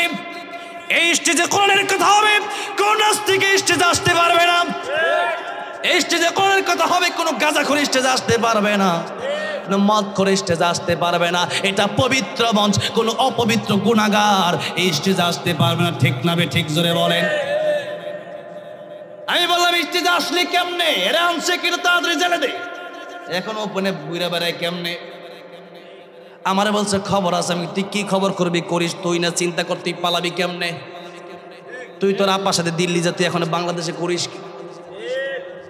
কোন মন্ত্রী এমপিকে ছাড় দেওয়া হবে না, এগুলো সাতার মন্ত্রী। কিসের মন্ত্রী, কিসের এমপি? আল্লাহর কোরআনের শিক্ষা যদি না থাকে এরকম এমপি মন্ত্রীর কোনো মর্যাদা নাই। আর যদি কোরআনের শিক্ষা থাকে তাহলে বেলালের মতো দাম আছে না নাই? এই জন্য তওবা করতে হবে বেশি বেশি। নবীর কোনো পাপ নাই, নবীর কোনো গুনাহ নাই, সেই নবী তওবা করলেন। আর আজকে আমাদের পাপের কোনো অভাব নাই, আর সে বলে আমার কোনো পাপ নাই, হুজুরদের পাপ আছে, আমার পাপ নাই। চিন্তা করেন, কবিরা গুনাহ নিয়ে স্টেজে বসে আছে, নামাজ এক ওয়াক্ত পড়ে না, আবার কয় আমার কোনো পাপ নাই। আলেমদেরকে ফাঁসি দেওয়ার মধ্যে ওই মন্ত্রী লতিফ সিদ্দিকীরও ভূমিকা আছে না নাই? ওরও ভূমিকা আছে। এরকম লোক যখন বলে আমার পাপ নাই, একটা মাসুম পাওয়া গেছে বাংলাদেশে, ওই মন্ত্রীরে পাইছে, এটা মাসুম, আর মাসুম পাই নাই। আমার ভাইরা, আমার মুরব্বী বলে তাহলে গুনাহ আমাদের হয়ে যায়, ইচ্ছায় অনিচ্ছায় গুনাহ যেহেতু হয়ে যায়, আল্লাহ বলেন বান্দারে তুমি গুনাহ করতে যেরকম ভালোবাসো আমি ক্ষমা করতেও ভালোবাসি। জোরে বলা যাবে না সুবহানাল্লাহ? আল্লাহ তুমি দয়ার সাগর, রাহমানুর রহিম, তোমার দয়াই পূর্ণ আমার সারা দিন। এই জন্য প্রতিনিয়ত ডেইলি তওবা করার দরকার আছে না নাই? 4 নম্বরে বেশি বেশি মৃত্যুর কথা আমাদেরকে স্মরণ করতে হবে। যত মৃত্যুর কথা স্মরণ করবেন ততই গুনাহ কম হবে। আর মৃত্যুর কথা যদি স্মরণ না করেন শুধু ফাইজলামি করতে মনে চাইবে। 5 নম্বরে কারো যদি ঋণ থাকে ঋণ ক্লিয়ার করে দিতে হবে। আপনি যদি কারো কাছ থেকে ঋণ নিয়ে থাকেন আর যদি নামাজ রোজা করেন, সব নামাজ রোজা আপনি আপনার জন্য করলেন না, তার জন্য করলেন। কারণ কিয়ামতের ময়দানে প্রতি 3 পয়সার বিনিময়ে তার 700 রাকাত নামাজ দিয়ে দেওয়া লাগবে। এখন আপনাদেরকে জিজ্ঞাসা করতে চাই, এখন একজন যে 10,000 টাকা কারো কাছ থেকে ঋণ নিয়ে থাকেন, ওই ঋণ কি আপনি তারা ফিরিয়ে দিতে পারবেন নাকি কিয়ামতের ময়দানে?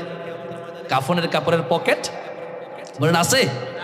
হালাল হারাম না মানিয়া কত টাকা করছো কামাই, এত টাকা রাখবা কোথায়, কাফনের তো পকেটে নাই, ঠিক কিনা বলেন? টাকা পয়সা লইয়া কি কেউ কবরে গেছে, কি জবাব দিবি রে তুই আল্লাহরই কাছে, কি জবাব দিবি রে তুই আল্লাহর কাছে। ওরে মানুষ হইছ বেহুশ দুনিয়ার পিছে, ওরে মানুষ হইছ বেহুশ দুনিয়ার পিছে, কি জবাব দিবি রে তুই আল্লাহর কাছে, কি জবাব দিবি রে তুই আল্লাহর কাছে। কথা ঠিক না বে ঠিক? এই হলো 5 নম্বর কথা। ঋণ থাকলে ঋণ ক্লিয়ার করে দিবেন, আর যাদের কাছ থেকে ঋণ নিয়েছে ওরা যদি পারেন মাফ করে দিবেন, আল্লাহ ডবল দিয়ে দিবে। বলেন সুবহানাল্লাহ। এবার আসেন, ঋণ নিয়ে লম্বা চূড়া আলোচনা আমার আছে, ইউটিউবে সার্চ করে দেখে নেবেন। আল্লাহ ঋণের ব্যাপারে সূরা বাকারা 282 নম্বর আয়াত পড়ে নেবেন। ইয়া আইয়ুহাল্লাযীনা আমানু ইযা তাদায়ানতুম বিদাইনিন ইলা আজালিন মুসাম্মান ফাকতুবু শুরু করেছে। সূরা বাকারা কোরআন শরীফের সবচেয়ে বড় সূরা না ছোট সূরা? সবচাইতে বড় সূরার সবচাইতে বড় আয়াত যেই নাজিল হয়েছে এটা হচ্ছে ঋণের ব্যাপারে। এটা কিসের ব্যাপারে? ঋণের ব্যাপারে। এত বড় ভাবে আল্লাহ কোরআন আয়াত নাজিল করলেন। আজকে আমরা ঋণ নেওয়ার সময় দেখা যায় ফকিরের মতো যায়, আর চাওয়ার সময় দেখা যায় ব্লক লিস্ট মারে, কল ধরে না, ঠিক কিনা? এরপরে বড় গলায় কথা কয়, মিয়া মরে গেছি নাকি মিয়া, কত ধরনের কথা চিন্তা করে দেখেন। এই জন্য ঋণ নিয়ে যদি তাকে ফেরত না দেন, আপনি বাবা হইয়া সব সম্পত্তি দিয়ে দিলেন আপনার সন্তানরে, এরপরে মেয়েরে বললেন যে তোমার জন্য দোয়া করে দিলাম। কিসের দোয়া?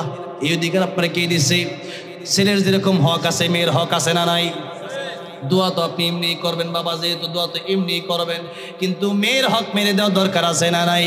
হ্যাঁ, কোনো মেয়ে যদি বলে ঠিক আছে আমার সম্পত্তি আমি ইচ্ছাই দিয়ে দিলাম, কোনো সমস্যা নাই, আমার জামাইয়ের বাড়ির অভাব নাই, আমার বাইরে আমি দিয়ে দিলাম, তাতে কোনো সমস্যা নাই, কিন্তু জোর করে বোনের হক যেন মেরে খেয়েছেন, ভালো করে শোনেন। আজকে আমার কথা খারাপ লাগতে পারে, কিন্তু আমার দায়িত্ব বলা, কিয়ামতের ময়দানে আফসোস করবেন, বলবেন হুজুর তো ঠিকই বলেছিল, সেই দিন শুনে নাই। এই জন্য ঋণ থাকলে ঋণগুলা ক্লিয়ার করে দিবেন। আর তাহলে বান্দা যদি না মাফ না করে, নবীজি জানাজা পর্যন্ত পড়াতেন না, নবীজি তার ঋণ ছিল তো জানাজা পড়াতেন না, আর আপনি ঋণ নিয়ে ঘুরতেছেন, নিজেকে জান্নাতি মনে করতেছে, এত সোজা না। এই জন্য 5 নম্বর ঋণ থাকলে ঋণ ক্লিয়ার করে দিবেন। 6 নম্বরে ইমান যে আপনি আনলেন, আল্লাহর কাছে সবসময় দোয়া করা, আয় আল্লাহ তাআলা ইমানের উপর আমার অটল অবিচল রাখেন। সারা জীবন ইমান ছিল, মরার আগে ইমান হারা হইয়া মরছেন, লাভ আছে? আবার এমনও সাহাবী ছিল সারা জীবন কাফের ছিল, জিহাদের ময়দানে গেছে, যাওয়ার আগে বলছে রাসূলুল্লাহ আমারে পড়ায় দেন লা ইলাহা ইল্লাল্লাহু মুহাম্মাদুর রাসূলুল্লাহ, কালিমা পড়ে মুসলমান হয়ে গিয়ে জিহাদের ময়দানে চলে গেল, শহীদ হয়ে গেল। মাত্র কয়েক ঘন্টার ব্যবধানে লোকটা জান্নাতে চলে গেল। সুতরাং মৃত্যুর সময় যদি ঈমান না থাকে তাহলে জান্নাতে যাওয়ার কোনো সুযোগ নাই। এজন্য আল্লাহর কাছে বেশি বেশি দোয়া করা, আল্লাহ আমাদেরকে ঈমান সহকারে মৃত্যু দিয়ে, ওই দোয়া আমাদের করার দরকার আছে না নাই? 7 নম্বরে এমন কিছু কাজ করা দরকার যে কাজ করলে মৃত্যুর পরে আমল থাকে। যেমন আমার আগেও হুজুর বলে গেছেন সদকায়ে জারিয়া, 2 নম্বরে ভালো কথা বলা, 3 নম্বরে নেক সন্তান রেখে যাওয়া। এই কাজগুলো করার দরকার আছে না নাই? এবার 1 থেকে নিয়ে 7 পর্যন্ত আমি আপনাদের কাছে শুনতে চাই, শোনাও শেষ হয়ে যাবে, আলোচনাও শেষ হয়ে যাবে। মৃত্যুর প্রস্তুতি নেওয়ার জন্য 1 নম্বরে বলেছিলাম কি? শিরিক মুক্ত ঈমান। আমি জানি অনেকে ভুলে যাবেন, তাই আমি আবার বলে দিচ্ছি, 1 নম্বরে শিরিক করা যাবে না। 2 নম্বরে নেক আমল, 2 নম্বরে নেক আমল।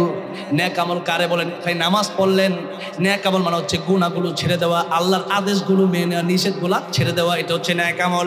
3 নম্বরে তাওবা করা। 3 নম্বরে কি করা? 3 নম্বরে তাওবা করা। 4 নম্বরে বেশি বেশি মৃত্যুর কথা স্মরণ করা। 5 নম্বরে ঋণগুলো ক্লিয়ার করা। সম্পদ যদি কেউ পায় তাহলে সম্পদটা সিস্টেম করে বন্টন করে দেওয়া। 6 নম্বরে ইমানের উপর অটল অবিচল থাকার দোয়া করা। 7 নম্বরে এমন কিছু কাজ করে যাওয়া যা আমি মরে যাওয়ার পরেও আমার কবরে শুধু সব যেতেই থাকবে। ওই কাজের নাম হলো সদকায়ে জারিয়া। ওই কাজের নাম কি? ওই কাজের নাম হলো সদকায়ে জারিয়া। আজকে যারা করলেন এটাও সদকায়ে জারিয়া। এই সদকায়ে জারিয়া যারা করলেন তারা ঠকেন নাই, আল্লাহর ব্যাংকে আপনারা জমা দিয়েছেন। কার ব্যাংকে? আল্লাহর ব্যাংকে আপনারা জমা দিয়েছেন। 2 নম্বরে টাকা পয়সা নাই, মানুষকে নামাজের দাওয়াত দেন, মানুষ একটা সূরা শিখান। এক একটা ভালো কথার কারণে সে যত আমল করবে আপনি কবরে গিয়ে সবগুলা পেয়ে যাবেন। 3 নম্বরে নেক সন্তান যদি রেখে যান, এই নেক সন্তান আপনার জন্য দোয়া করতে দেরি হবে, আমার আল্লাহ দোয়া কবুল করতে দেরি হবে না। বলেন সুবহানাল্লাহ। এই জন্য এই কাজগুলো আমাদের করার দরকার আছে না নাই? মৃত্যুর প্রস্তুতি আমাদের নেওয়ার দরকার আছে না নাই? আল্লাহ গো, মৃত্যুর প্রস্তুতি নিয়ে খাঁটি ইমানদার বানায় শিরক মুক্ত ইমান আমল নিয়া তোমার বন্ধু হয়ে কবরে যাওয়ার তৌফিক দান করে দিও। সকলে বলেন আমিন। আর একটু জোরে বলেন আমিন। আল্লাহ গো, এই গুরুস্থান যারা করলেন, এই কবরস্থান যারা করলেন, যে জানামালে আপনি বরকত দিয়েন, তাদেরকে কবুল আর মঞ্জুর করে নিয়েন। এই কবরস্থানে যারা শুয়ে আছে এই এলাকায়, আল্লাহ প্রত্যেকের কবরটা আপনি জান্নাতের বাগান বানায় দেন। সকলে বলেন আমিন।